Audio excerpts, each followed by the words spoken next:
Hello everyone. आज के इस वीडियो में आप सुनेंगे निर्मल वर्मा द्वारा रचित मशहूर नॉवेल परिंदे की कहानी एपिसोड नंबर 1।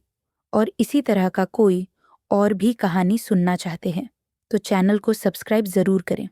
चलिए अब कहानी शुरू करते हैं। अंधियारे गलियारे में चलते हुए लतिका ठिठक गई। दीवार का सहारा लेकर उसने लैंप की बत्ती बढ़ा दी। सीढ़ियों पर उसकी छाया एक बेडौल फटी फटी आकृति खींचने लगी। 7 नंबर कमरे से लड़कियों की बातचीत और हंसी ठहाकों का स्वर अभी तक आ रहा था। लतिका ने दरवाज़ा खटखटाया। शोर अचानक बंद हो गया। कौन है? लतिका चुपचाप खड़ी रही। कमरे में कुछ देर तक घुसुर पुसुर होती रही। फिर दरवाजे की चटखनी के खुलने का स्वर आया। लतिका कमरे की देहरी से कुछ आगे बढ़ी। लैंप की झपकती लौ में लड़कियों के चेहरे सिनेमा के पर्दे पर ठहरे हुए क्लोजअप की भांति उभरने लगे। कमरे में अंधेरा क्यों कर रखा है? लतिका के स्वर में हल्की सी झिड़क का आभास था। लैंप में तेल ही खत्म हो गया मैडम।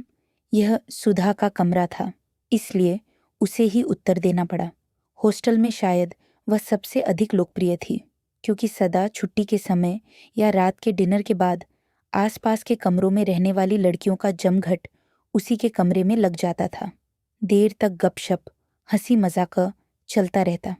तेल के लिए करीमुद्दीन से क्यों नहीं कहा? कितनी बार कहा मैडम, लेकिन उसे याद रहे तब तो। कमरे में हंसी की फुहार एक कोने में दूसरे कोने तक फैल गई। लतिका के कमरे में आने से अनुशासन की जो घुटन घिर आई थी वह अचानक बह गई। करीमुद्दीन हॉस्टल का नौकर था। उसके आलस और काम में टाल मटोल करने के किस्से हॉस्टल की लड़कियों में पीढ़ी दर पीढ़ी चले आते थे। लतिका को हठात कुछ स्मरण हो आया। अंधेरे में लैंप घुमाते हुए चारों ओर निगाहें दौड़ आई।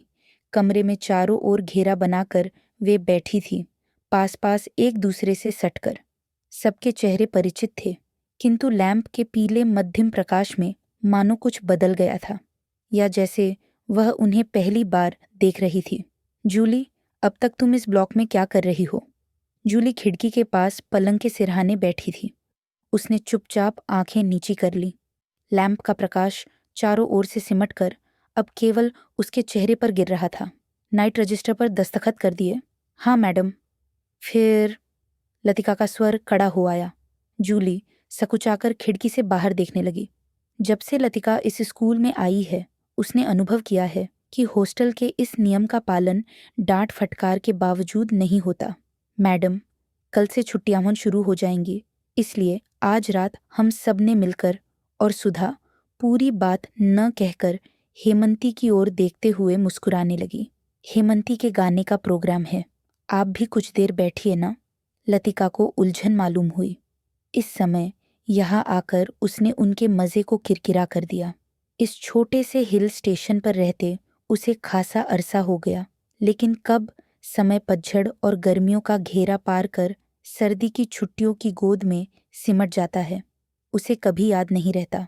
चोरों की तरह चुपचाप वह देहरी से बाहर हो गई। उसके चेहरे का तनाव ढीला पड़ गया। वह मुस्कुराने लगी। मेरे संग स्नोफॉल देखने कोई नहीं ठहरेगा? मैडम, छुट्टियों में क्या आप घर नहीं जा रही है? सब लड़कियों की आंखें उस पर जम गईं। अभी कुछ पक्का नहीं है। I love the snowfall. Latika को लगा कि यही बात उसने पिछले साल भी कही थी, और शायद पिछले से पिछले साल भी। उसे लगा मानो लड़कियां उसे संदेह की दृष्टि से देख रही हैं, मानो उन्होंने उसकी बात पर विश्वास नहीं किया। उसका सिर चकराने लगा, मानो बादलों का स्याह झुरमुट किसी अनजाने कोने से उठकर उसे अपने में समा लेगा। वह थोड़ा सा हंसी, फिर धीरे से उसने अपने सिर को झटक दिया। जूली, तुमसे कुछ काम है। अपने ब्लॉक में जाने से पहले मुझसे मिल लेना। Well, good night.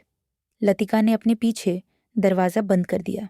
Good night madam, good night, good night.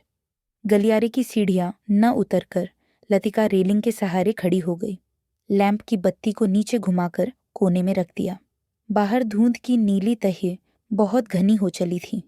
Lawn पर लगे हुए चीड़ के पत्तों की सरसराहट हवा के झोंकों के संग कभी तेज कभी धीमी होकर भीतर वह आती थी। हवा में सर्दी का आभास पाकर लतिका के दिमाग में कल से शुरू होने वाली छुट्टियों का ध्यान भटक आया। उसने आंखें मूंद ली। उसे लगा कि जैसे उसकी टांगें बांस की लकड़ियों की तरह उसके शरीर से बंधी हैं, जिनकी गांठें धीरे धीरे खुलती जा रही हैं। सिर की चकराहट अब भी मिट्टी नहीं थी, मगर अब जैसे वह भीतर न होकर बाहर फैली हुई धूत का हिस्सा बन गई थी। सीढ़ियों पर बातचीत का स्वर सुनकर लतिका जैसे सोते से जगी।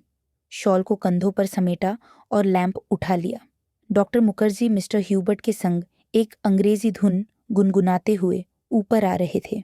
सीढ़ियों पर अंधेरा था और ह्यूबर्ट को बार बार अपनी छड़ी से रास्ता टटोलना पड़ता था।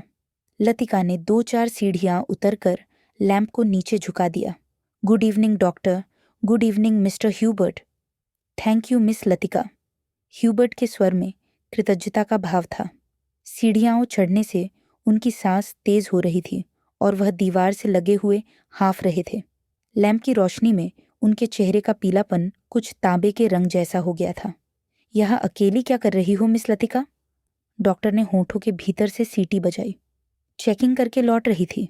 आज इस वक्त ऊपर कैसे आना हुआ मिस्टर ह्यूबर्ट? तो ये थी इस एपिसोड की कहानी। अगर इस नॉवेल की आई कहानी आपको पसंद आई तो चैनल को सब्सक्राइब करें और वीडियो को लाइक ज़रूर करें।